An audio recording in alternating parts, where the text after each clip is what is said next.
नमस्कार सुब्रत पंडा motivation channel को आपण मान स्वागत। दर्शक बंधु आमे आज 20टी सफलतार मंत्र विषय आलोचना करिबा जहाँ आपण जीवन को परिवर्तन करिबारे सहायता करिबो।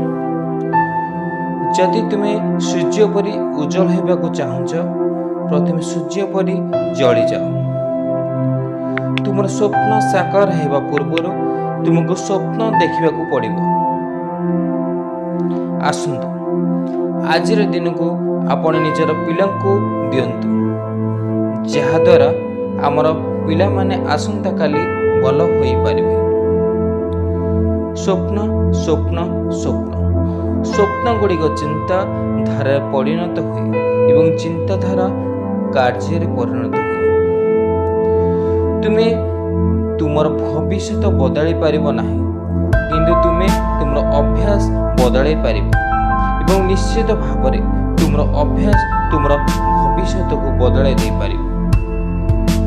तुमर मिशन रे सफल हेबा पाई तुमर लक्ष्य प्रति तुमर एकमात्र मनोभाव रहिबा आवश्यक।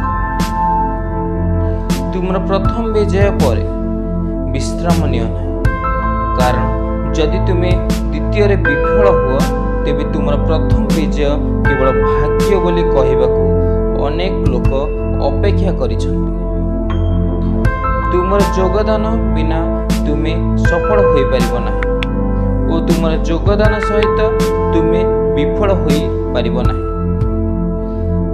आमे हार मानिबा उचित नहीं, बरं समस्या हमको परास्त करबाकू देबा उचित नहीं। विफलता नामक रोगरू मरिबा पाई आत्मविश्वास एवं कठिन परिश्रम होउची सर्वोत्तम औषध। गोटे श्रेष्ठ पुस्तक 100 भल सांग सहित समान, किंतु जड़े भल बंधु लाइब्रेरी सहित समान।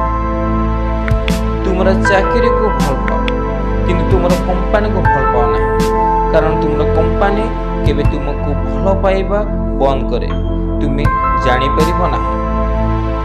स्वप्न ताहा नुहे जहाँ तुम्हें शोइबा समय देखुछ, स्वप्न ताहा अटे जहाँ तुमको शोइबा को दिए नहीं। सफलतार कहानी पढ़ंतु नहीं, कारण केवल एक वार्ता पाइबे।